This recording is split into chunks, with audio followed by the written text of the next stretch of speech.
Let's strategize together. Let's hear it from an expert. Join the conversation, it's informative and free. You and me, let's talk some strategy.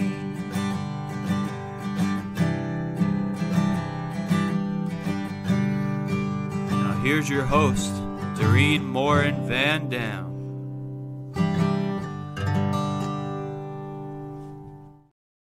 Hello, everybody. It is Dorien Morin-van as your host of Strategy Talks once again. Thank you so much for those of you who are joining us live, whether you're on Twitter, Facebook, LinkedIn, or perhaps on YouTube. We welcome you. If you happen to catch this on the replay, please put hashtag replay in the comments so my guests and I both know that you're watching it. And if you have questions, please ask them. Last but not least, I want to do a shout out to those of you who listen to Strategy Talks as a podcast. We appreciate you so much. Before I introduce you to my guests, I want to do a shout out to our sponsor, Social Insider. They are the intuitive dashboard for social media analytics, reporting, and competitors analysis for brands and agencies. If you need data, you need Social Insider. So without much further ado, I want to introduce you to my guest today, Rachel Lindteigen. How are you, Rachel? I am great. Thank you so much for having me today. I'm excited. I know, me too. And especially because the topic, SEO strategies for organic traffic, is so dear to my heart. As an organic strategist, this is perfect. I can't wait to talk shop with you. So for those of you who don't know Rachel, let me introduce you to her, or her to you. Rachel Lindteigen is a marketing expert with more than 20 years of experience. She's focused on SEO and content for the past decade, working with some of the biggest e-commerce retailers, creating strategies that drove 8 figures annually from SEO for most of her clients. Today, she runs Etched Marketing and teaches SEO to entrepreneurs in an easy to understand, non-techie way so they can get more website traffic without buying ads. Rachel has a BA in broadcast journalism and an MBA in marketing. So it is right up my client's alley. What you do and what I do is really very similar, except that I don't teach. I do it for people. So we're going to talk about some of these things. So the first question I have for you, Rachel, and let me just pull it up because I have it right here. So SEO strategies of organic traffic. That sounds like content marketing. Is that what we're going to talk about today?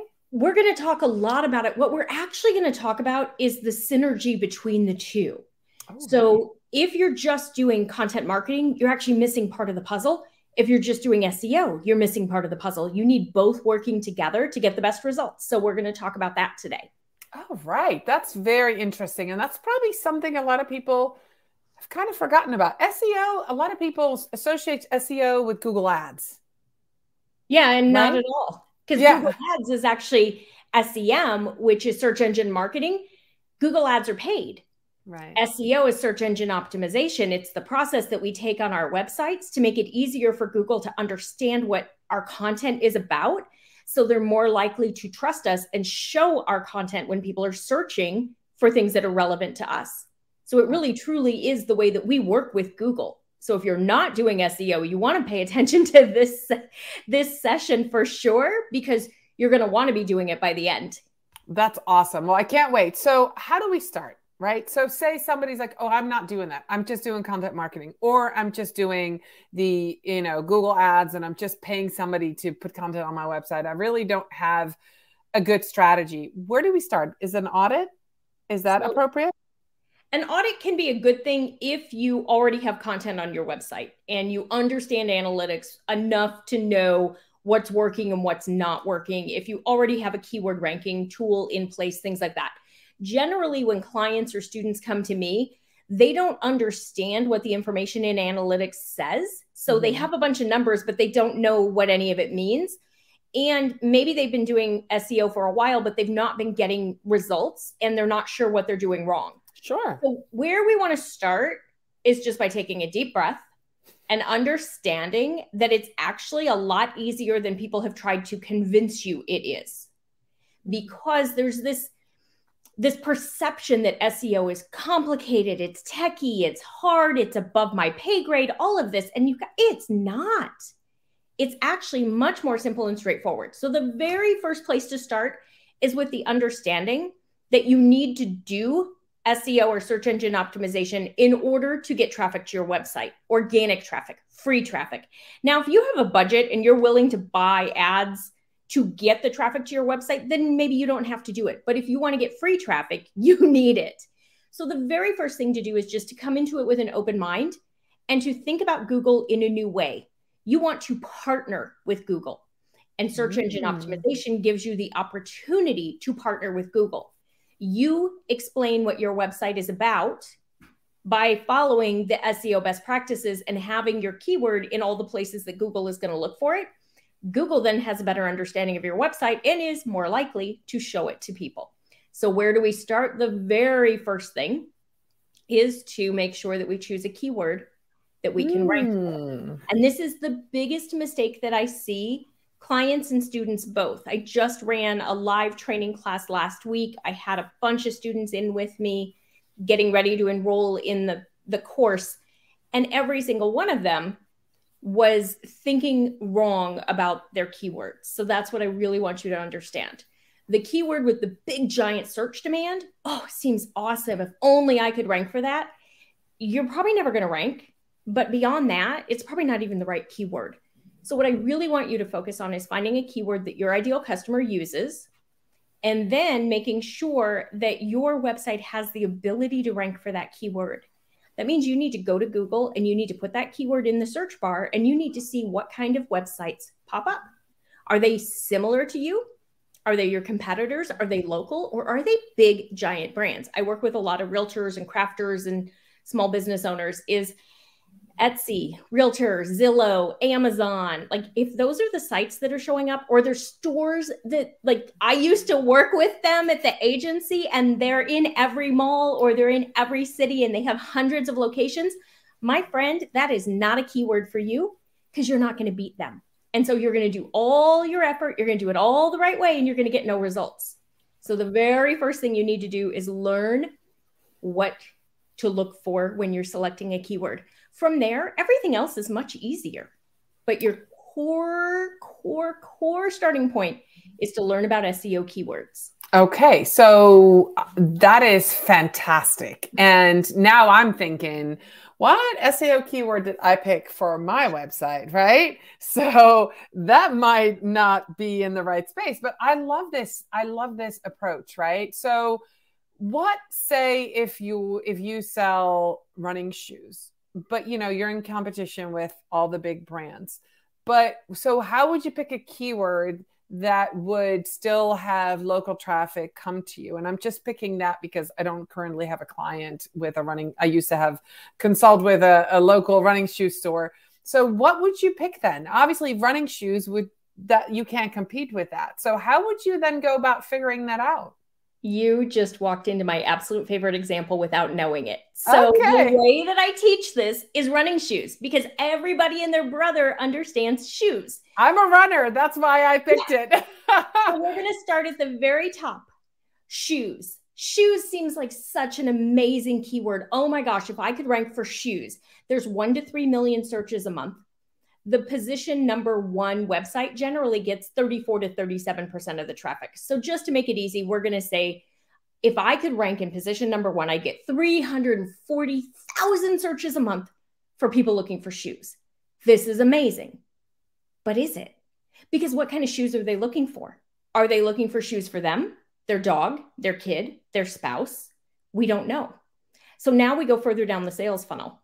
Maybe we find out they're looking for women's shoes, or they're looking for women's running shoes. Now we could probably create a category page. And if we had the authority to rank for that, we could probably get some traffic.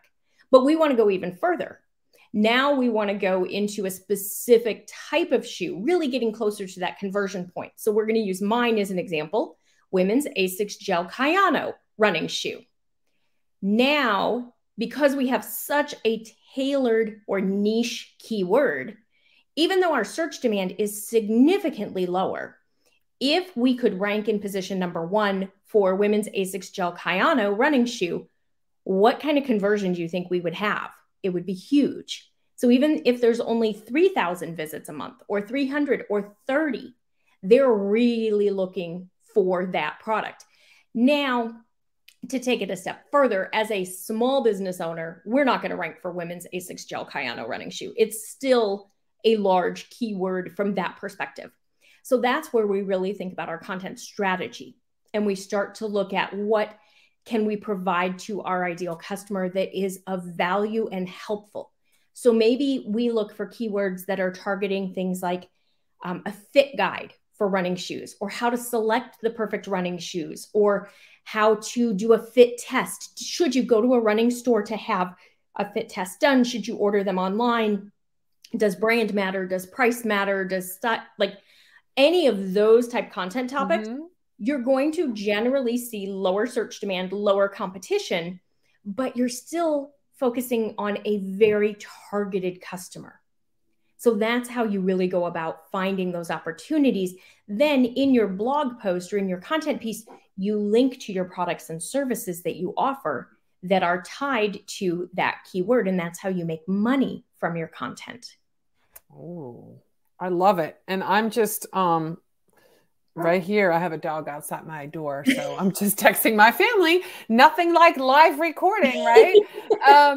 And I love that. So the main keyword that you need, and then you're going to deep down, and then you're going to do all that, you know, and my example would have been Brooks Adrenaline that I've been running in for 12 years. So I love that you have Asics, geek out on running shoes. So I love what you said. So then you create all that other content around it, right? And so can you rank, so say you sell and women's, you know, we're going to continue with running, men's shoes, women's shoes, kids running, they're all running shoes, and you have different brands. Do you, and I heard you say, was it anchor post, or did you say categories? What was it? So generally we choose categories. So let's just go with this example of the local running store. So let's say they sell men's, women's, and children. So normally when I would talk about creating content, I generally recommend that we choose 4 pillars, 4 content topic areas, just to keep life simple, because we generally want to have 1 piece of content a week. And if we have 4 pillars, that's 1 piece for each of our ideal customers or each of our product lines each month. So we'll do men's, women's, children, and then how about just a general one like on running tips?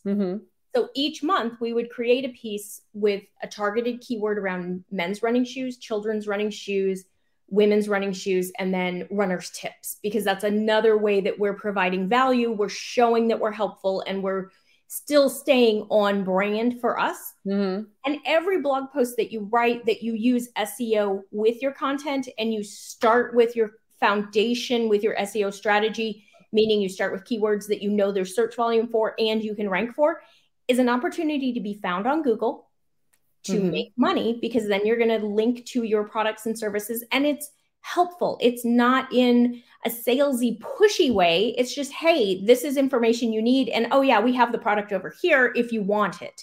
But it's not like buy, because nobody wants buy. It's sleazy, salesy. Nobody wants that. So don't be that person. Just be helpful.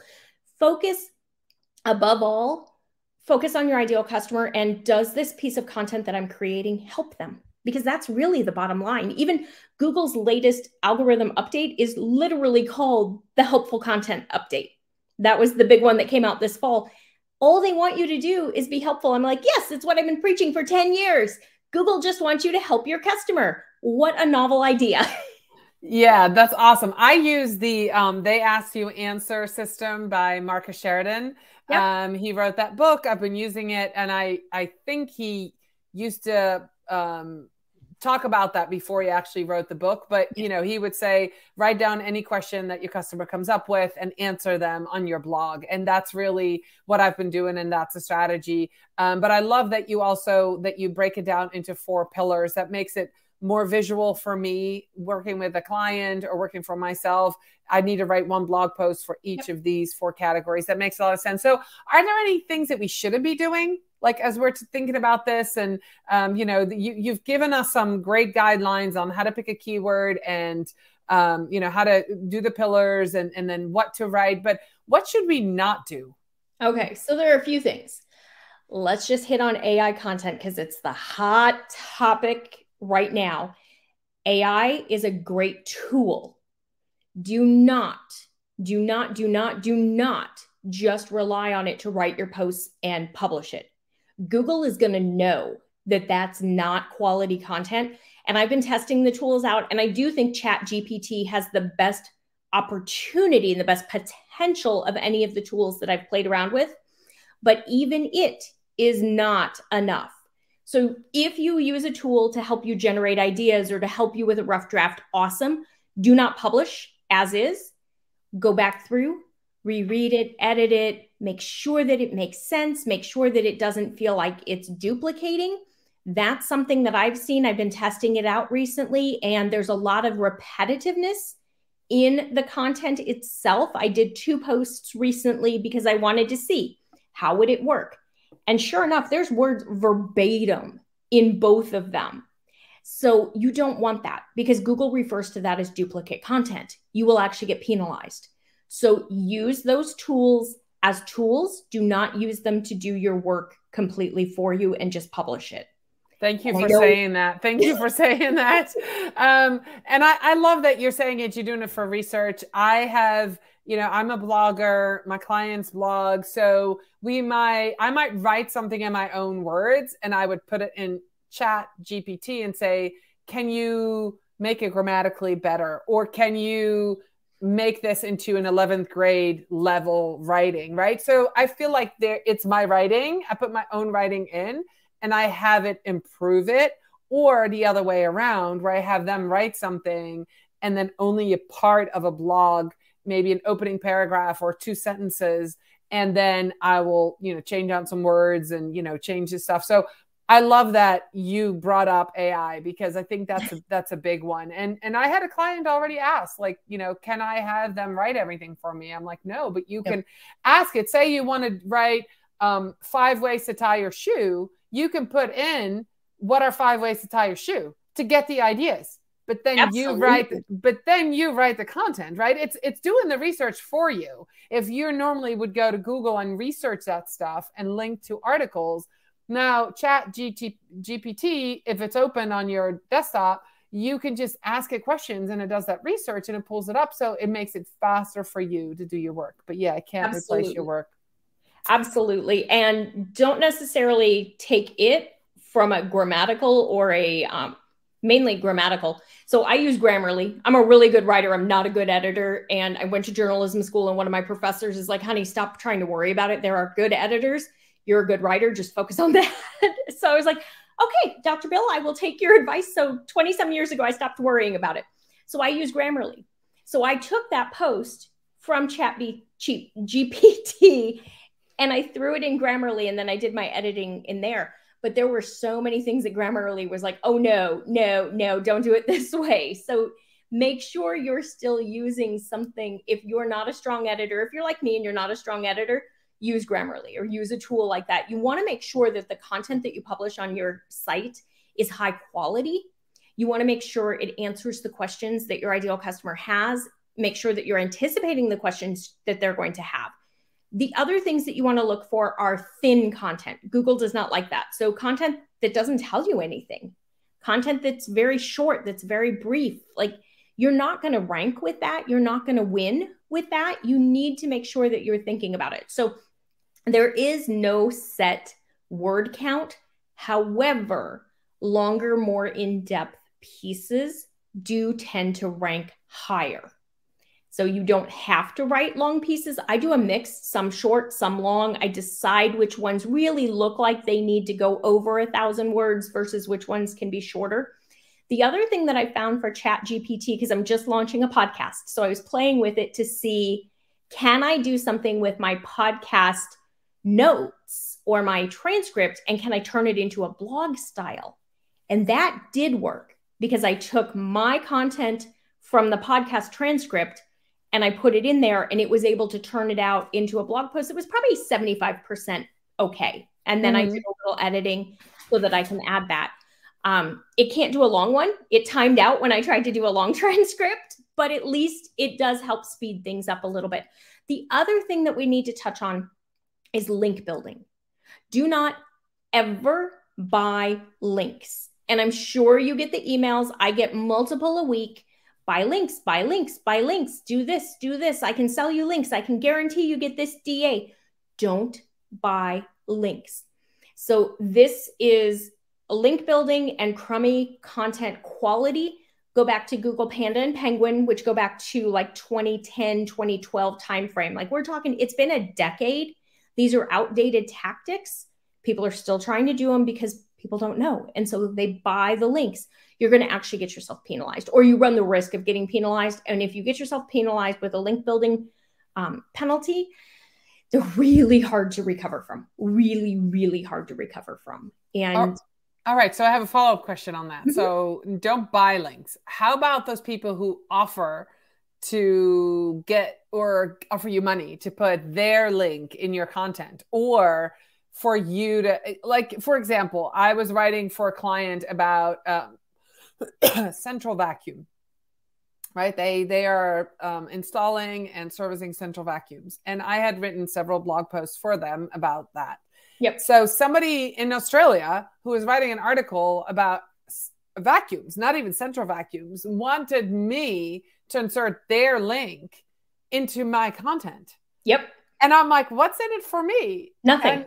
And nothing. And so Nothing. I was like, so now I'm an editor. Now I should go into my article, open up a website and add a link that's going to benefit you. So I've learned to ask, you know, what do you offer? And I don't want money. Like, would you link to mine?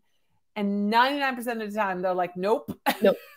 So they hired an agency to do link building for them. I get those as well. Or, hey, I read this post and it was great. And you have all these tools. Would you add our tool? I say no.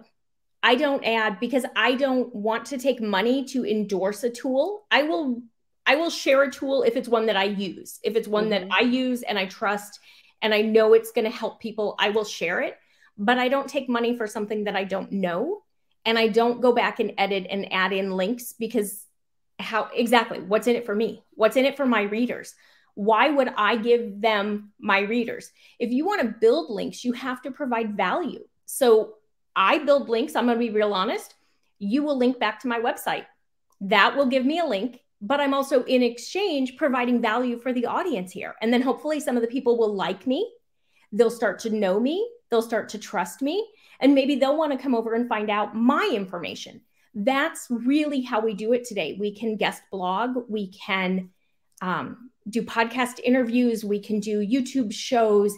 You can belong to like your local chamber. Any groups that you're in, they generally link to your website. Those are all really good things. You want to think of your link portfolio as your neighborhood. Do they make sense? Do those links fit in? Are they relevant? Because if you're linking out to other people on your blog and they're not really relevant to you, Google's not going to like that. And Google knows if you're getting links in from like, oh my gosh, if you're like going old school and you're doing forum comments, because I know people still do that. Nobody comments in forums. It's 2023, you guys. The only people who comment in forums are offshore link builders. Like, right. Don't do it. Right.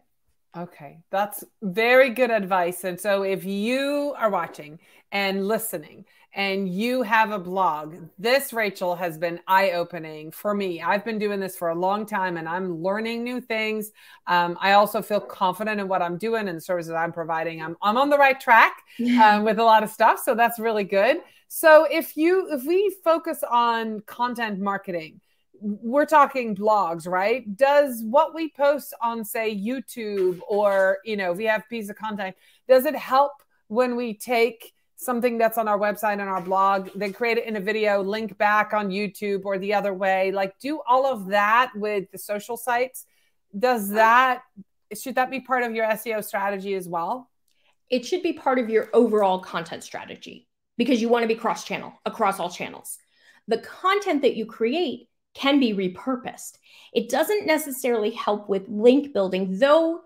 In the past, Google has said, no, they don't look at social signals as part of keyword ranking. However, now they are starting to look at the sentiment.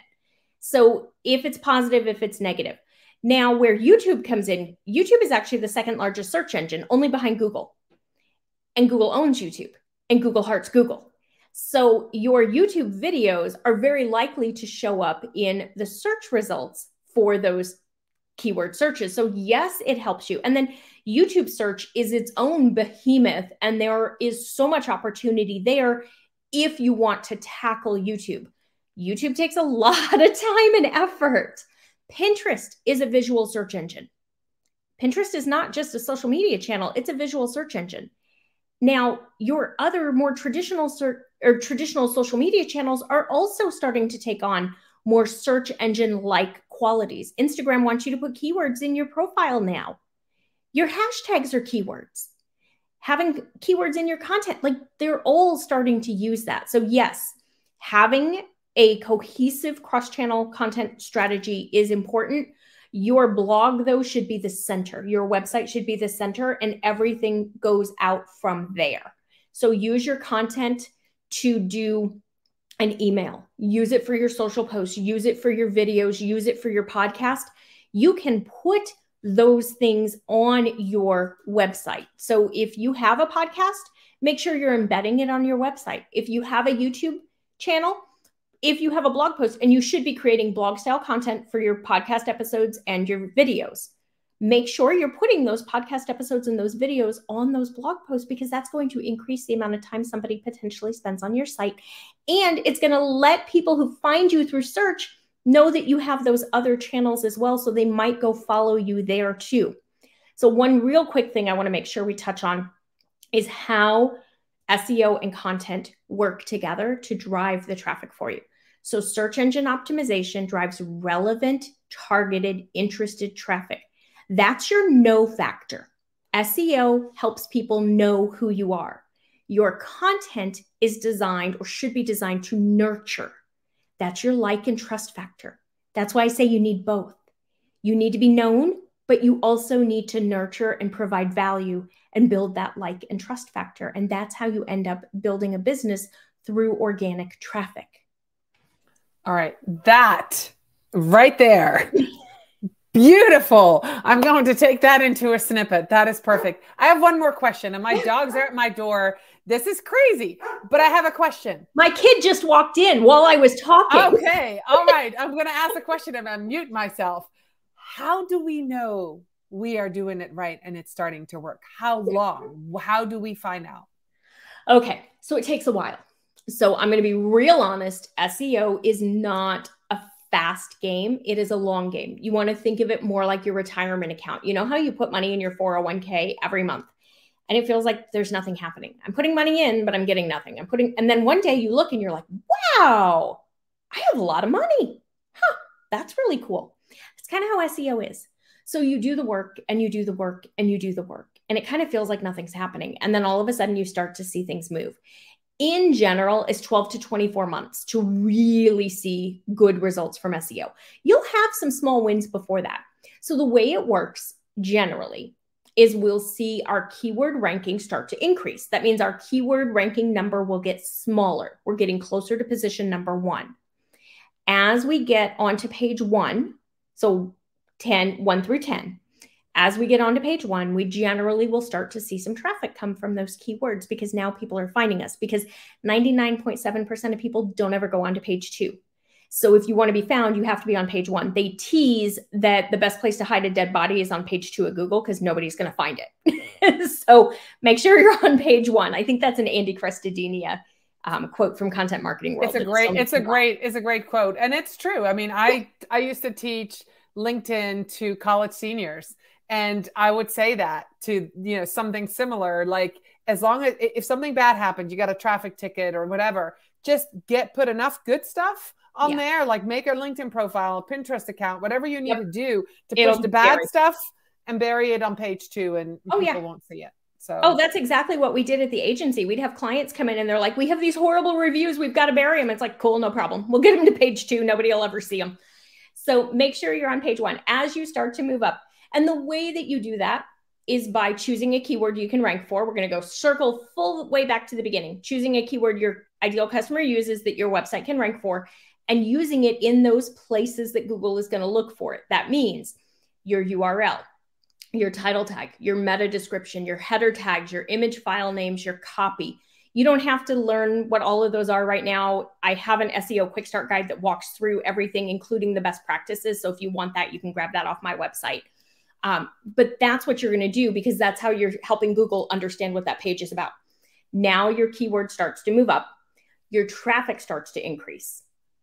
That's really what you're looking for. The other factor that plays into this is your domain authority. That's how authoritative is your website thought to be in Google's eyes. If your domain authority starts to get bigger, it's on a scale of 1 to 100. 1 is low, 100 is high. So it's the inverse of ranking. You want a high domain authority, you want a low keyword rank. The higher the domain authority, the lower the keyword rank, the more traffic you should start to get. And that's exactly how it works. You can watch your analytics and you can see, okay, my domain authority is going up. My keyword ranking is improving. I should start getting traffic from this keyword. I should start getting traffic to this page. And sure enough, oh my gosh, there it is. That's how you know it's starting to work. What you're looking for is at least 30% of your traffic from organic. Some of my clients get 60 to 70%. You also want to make sure you have an opt-in on your website so that you're collecting email addresses.